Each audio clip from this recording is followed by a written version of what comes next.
It's a warm and sunny day here in southern Thailand, and we should be talking about the continuing arrival of floods and aid for the people in southern Thailand further down than here who suffered from those horrendous floods some 10 days ago.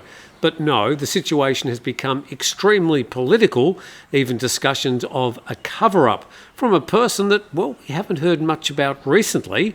Let's go to some of the headlines. And this one from Nation Thailand says, Surachate demands Anutin, the Prime Minister, leave Hat Yai, citing a leaked chat mocking the deaths of locals. We go to the Phuket News. This headline, death toll claims stoke concerns over the true scale of disaster. From Thai PBS, World Government admits fault as Anutin apologises for Hat Yai disaster. From the Bangkok Post, Thai, now one of the opposition parties, says the Prime Minister failed repeatedly to handle the crisis. Now, it's not the first time in the aftermath of a disaster when the relief is meant to be going to the people who suffered in that disaster. It doesn't become highly political. But a face that we haven't seen for a while has put his literal oar in the water, and let's go to some of his claims. And as we said, Surachate demands the Prime Minister leave Hat Yai, and he's speaking about a leaked chat. We'll get to exactly who Surachate is for those unaware in just a moment. But to the claims of the former Deputy Police Chief in Thailand, also known as Big Joke, he says he criticises the government for hiding the true death toll from the Hat Yai floods and urges the Prime Minister to take responsibility, calling for his resignation. Surachate Hakpan, born in Songkhla, the worst-hit province with the recent floods, once the poster boy for police here in Thailand. Very high profile. If you've been here for more than 4 or 5 years, you would have seen him very often in the media, had his own marketing team. He was forced out by what some people describe as a bit of a witch hunt, because maybe some people didn't like some of the things he was talking about, some of the people didn't like his high profile. We'll talk about more about that in a moment, but first to his claims about the flood. And last Saturday he posted a screenshot of a line chat where the Prime Minister allegedly joked that the Prime Minister uses just one body bag for himself. And the chat showed a reposted newsfeed from a media outlet saying that the Ministry of Public Health had sent 400 body bags to Hat Yai and another 1,500 were provided by private sources. And the person who reposted the message commented that people were shocked and thought thousands had died. But the Prime Minister said that the Prime Minister uses just one bag. It was seen by many as an inappropriate attempt at humour during a crisis. And Surachate went further, saying an older official in the Ministry of Public Health couldn't tolerate Anutin's behaviour anymore and sent me this chat. And this made it clear that Anutin doesn't care about the deaths in Hat Yai, and he's turning the tragedy of over 1,000 deaths into a joke. And then he demanded that Anutin must resign. This is not how a Prime Minister should act. And then Surachate, who was representing the Southern Thai Community Association, revealed that the government's official death toll was far lower than the actual number, stating that last week he'd estimated over 200 deaths, but the government reported only 7. In the end, the actual number of deaths reached 300, but according to Surachate sources, the number could be as high as 600 to 700, potentially approaching 1,000.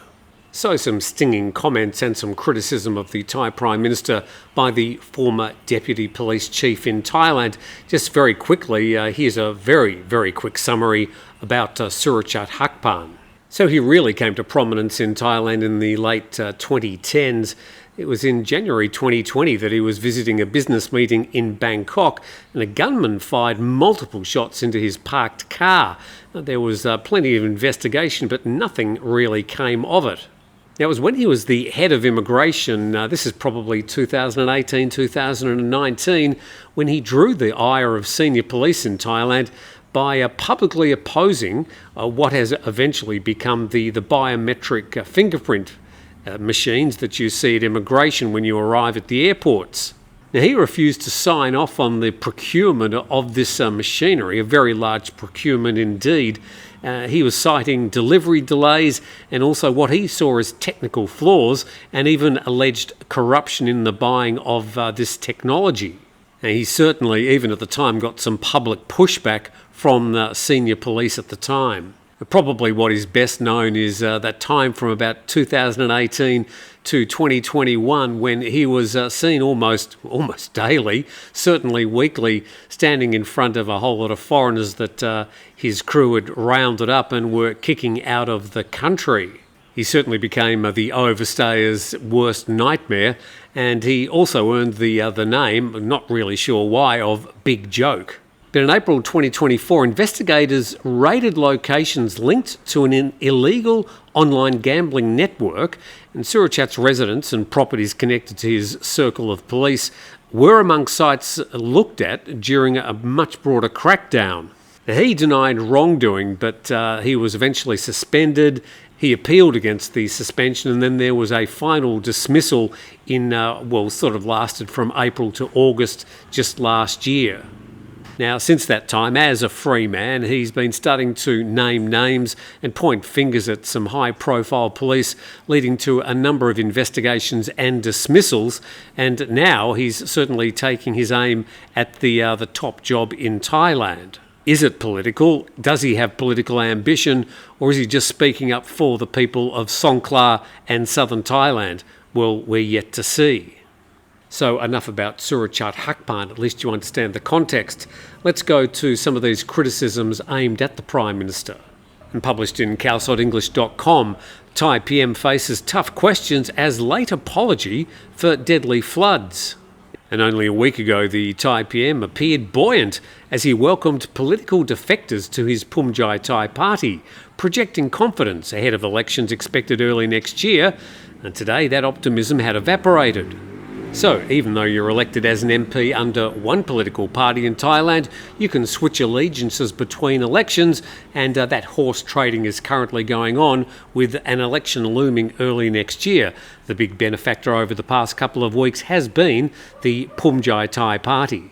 But the sudden and severe flooding crisis in Thailand's southern provinces, a region that helped propel Phumjai Thai and its Kla Tamrongtan allies to major gains over the Democrats in 2023, has become the biggest test of Anutin's premiership. His government now faces mounting criticism that its disaster response was slow, disorganised and politically damaging. And the reason I'm mentioning all this is because I see this as Anutin's Rubicon moment, the moment that in the eyes of the Thai populace, his popularity does indeed decline. Not the least because of this. His Majesty the King issued a royal command directing an expansive state response to the crisis, and expressed deep concern for affected communities and placed the deceased under royal patronage. Now, this royal command is rare and seen as timely because it was concurrent with criticism about the government and their lack of swift response to the situation in southern Thailand. And further down there, the King had issued a similar message earlier on November the 24th, urging full mobilisation of the military and relevant agencies.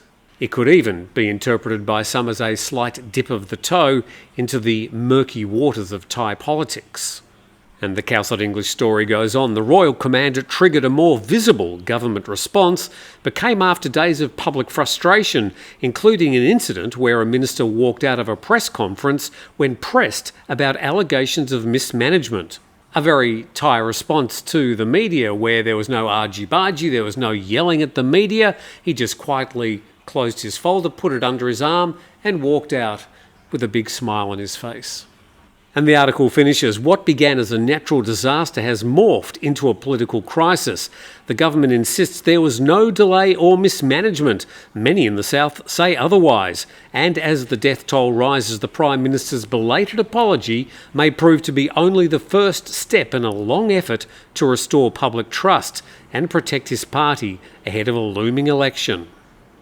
So when you're getting criticism from somebody who was not only the former police chief in Thailand, but a talented media performer and somebody generally popular with the Thai public, as well as some what's seen as critical comment from somebody much higher up, it makes Anutin's job much more complicated.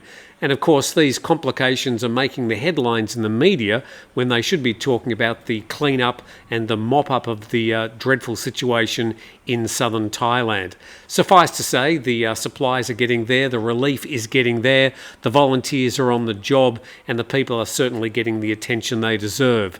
But there are political dimensions to this, and I think they deserve to be aired. Thanks for watching today, and we do look forward to speaking to you next time.